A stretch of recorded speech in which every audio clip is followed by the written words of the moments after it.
asalaamu calaykum maqaarta meel baa joogtiin oo markale muuqaal cusub aa ku eegi doonno wararkii ugu dambeeyey suuqa kala iibsiga iyo akhbaaraadada xilligan suuqa laga diiwaangelinayo AC Milan ayaa heshiis 2 sana la gaartay Granit Xhaka xilli Chelsea ee markan u dhaqaaqeen laacib u ciyaara kooxda Lyon Manchester oo wada hadallo la bilowday markan Dusan Vlahovic xilli goolhayana ay ka doonayaan kooxda kubadda cagta Eintracht Frankfurt Liverpool goorme ayay marinayaan tijaabada caafimaad Florian Wirtz Barcelona oo markan hal arin kaliya ka hortaagan saxiixa Nico Williams Tottenham oo markan u wada dhaqaaqaysa Grealish iyo wiilka Manchester iskaga dhaqaaqaya ee Garnacho haddii aan muuqaalka kaysan oo garay kanaalkana subscribe nasar haddii aanu ku bilowno akhbaaraadii ugu dambeeyay suuqa kala iibsiga warar dhowr ayaa jira kooxda kubadda cagta Manchester United ayaa markan waxay wada hadallo la bilaabeen laacibka lagu magacaabo Dusan Vlahovic kaas oo ka tirsan kooxda kubadda cagta Juventus wiilka reer Serbia ayaa ugu dambeyn iskaga dhaqaaqaya qalcadda caanka ee Turin ee ku ciyaartay kooxda kubadda cagta Juventus kooxa badan ayaana si saayid u daneynaya laakiinse warka weyn haatan soo baxay wuxuu yahay in Manchester United haatan riixayaan wada hadallada laacibka lagu magacaabo Dusan Vlahovic iyagoo haatan wada hadallada bilaabay xidigan ayay haatan Manchester doonayaan inay soo xirigeliyaan 25 jirkan ayay markan Manchester doonayaan si fudud inay ku soo qaataan Manchester ayaa Hugo Ekitike iyo laacibka kale lagu magacaabo Dusan Vlahovic haatan wada doonaysa inay soo xirigeliso markii ay ku fashilmeen Victor Kyakros oo iska diiday u dhaqaaqitaanka Old Trafford madaxda ugu sareysa Manchester ayaa haatan ka shaqeynaya sidii laacibka lagu magacaabo Dusan Vlahovic loo keeni lahaa qalcadda caanka ah ee Old Trafford Manchester ninkan meel cidla ayay ka helayaan AC Milan kaliya ayaana kula dagaalamaysa AC Milan ayaa si adag ugu jirta helitaanka weeraryahan cusub waxayna rabaan Dusan Vlahovic inay soo qaataan laakiinse kooxda Old Trafford ka dhisan oo iyaguna weeraryahan raadinaya ayaa markan waxay doonayaan in AC Milan ay ka dulqaadaan laacibka lagu magacaabo Dusan Vlahovic oo loo waxaa lala xiriirinayay kooxda kubadda cagta Arsenal laakiin waa iskaga bixin sheekadiisa oo ciyaartoyda kale Benjamin Sesko iyo Victor Kyakros iyo Watkins ayay sheekooyinkooda ku jiraan marka Dusan Vlahovic wuxuu noqonayaa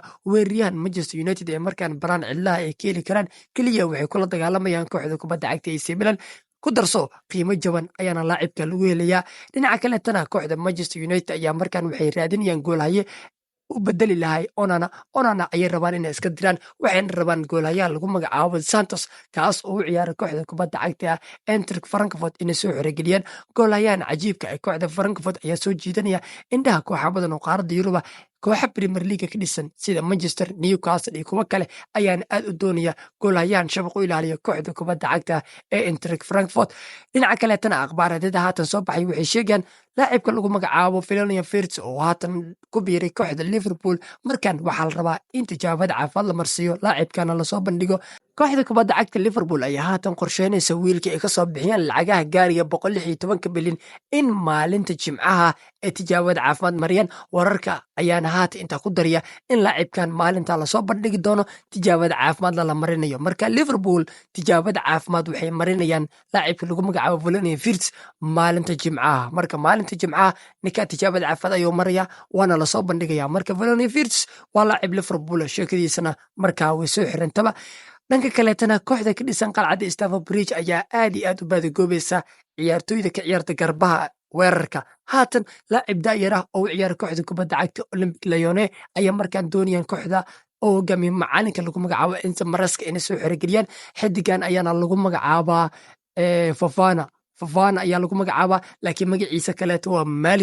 Malik Fofana ayay rabaan haatan inay soo xirigeliyaan laacibkan ayaana lagu qiimeeyaa lacaga gaari 30 milyan 29.8 milyan ayaa xidigan lagu qiimeeyaa Chelsea ayaa haatan wada hadallo la bilowday kooxda kubadda cagta ee Olympic Lyon waxayna rabaan laacibkan inay soo xirigeliyaan nimanka Stamford Bridge ka dhisan rag badan ayay suuqa ka raadinayaan Chelsea waa cadiya sheekadooda marka Lamin Dalab iyo khiyaar kale markay soo qaadeen difaac iyo xidiga garbaha ka ciyaara ayaa haatan raadinayaan marka weeraryahankan ayaa haatan rabaan Chelsea inay soo xirigeliyaan haatan wada hadal ayayba la bilaabeenba dhinaca kale tana kooxda kubadda cagta AC Milan oo dib u dhis weyn isku sameynaysa markan Granit Xhaka ay soo xirigeliyeen sheekadiisana waa gabagabo laacibkan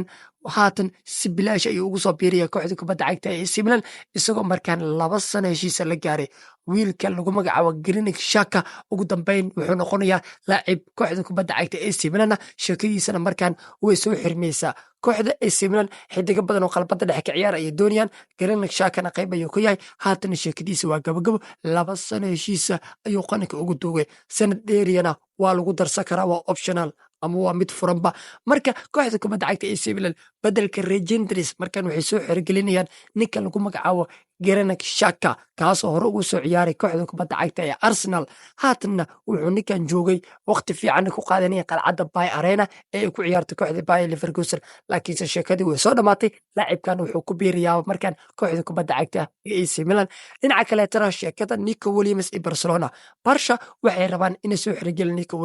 Nico Williams diyaar ayuu u yahay mushaarkiisii xitaa loo soo bandhigo 12 milyan wuu jaray oo kaliya wuxuu taagan yahay 10 milyan kaliya hala isiiyo maadaama kooxda uu aad u jecel yahay xidigan wuxuu diyaar u yahay si walba inuu ugu soo dhaqaaqo dhanka iyo Camp Nou haatan Barcelona hal arin kaliya ayaa ka hortaagan helitaanka Nico Williams waa xiriirka Spain iyo Barcelona qorta ay isku jiraan waana la socotin sheekada Dani Olmo ilaa haatan in deegaantayo xidiga diiwaangelintiisa Barcelona dhanka financial fair play ayaa lagu haystaa ciyaartoy ma diiwaangelintin ilaa ciyaartoy aad daaqada ka saartaan ama lacagaha aad ku soo dartaan akoomadiina ayaa lagu xijeeyaa haatan madaxweynaha Barcelona Laporta wuxuu taagay haddii ayna siiyaan ishaarta ama ayna siiyaan uu taagan yahay in ay noo diiwaangelinayaan ninka lagu magacaabo Nico Williams heshiiskaas wuu noo dhacaya Nicona wuxuu ku soo biirayaa kooxda kubadda cagta ee Barcelona waa haddii xiriirka Spain oo dhaho Nico Williams waa idin diiwaangelinaynaa heshiiska sida ayuu ku dhacaya ayuu taagan yahay marka midda kaliya hortaagan waa intaa marka Nico Williams waa laacib Barcelonesa maalmaha soo aadanna sheekadiisu waa iska dhammaan doontaa waa haddii xiriirka Spain dhahan ninka waa idin diiwaangelinaynaaba dhinaca kaleeto kooxda kubadda cagta Tottenham ayaa markan waxay doonayaan Jack Grealish inay soo qaataan Jack Grealish kooxa badan ayaa isku haya oo qayb ay ka tahay kooxda kubadda cagta Napoli oo doonaysa ninkan inay soo qaado haatan macalinka cusub ee Tottenham ninkan haatan shaqada loo dhiibay Thomas Frank ayaa wuxuu doonayaa in laacibkan uu soo xirigeliyo Grealish waa nin ka baxaya qalcadda Etihad Stadium sheekadiisuna waa confirm markaa ninkan ayuu doonaya inay soo qaado sidoo kale taxtay wuxuu doonayaa laacibka kale lagu magacaabo Garnacho isaguna Manchester United ka dhaqaaqay inuu soo xirigeliyo marka Tottenham waxay doonayaan Garnacho iyo Grealish Garnacho kaleeto Chelsea ayaa sheekadiisa ku jirta iyo kooxda kubadda cagta ee Bayer Leverkusen waxaa ku sugan macalinkii hore Manchester United ninka lagu magacaabo Erik ten Hag marka Manchester United haatan ninkan lacaga ayaa ku rabaan inay ku bedeshaan marka Tottenham haatan diyaar ay u tahay laacibkan inay soo xirigeliyaan asiga iyo Grealishba dhinaca kaleeto kooxda kubadda cagta Atletico de Madrid kadib markii ay ku fashilmeen ama uu ka burburay heshiiskii Theo Hernandez markan waxay u dhaqaaqeen Lucas Digne wiilkii hore Barcelona AS Roma iyo kooxa kaleeto ayay markaan rabaan inay soo xirigeliyaan Lucas Digne ayaa haatan la rabaa in qalcadda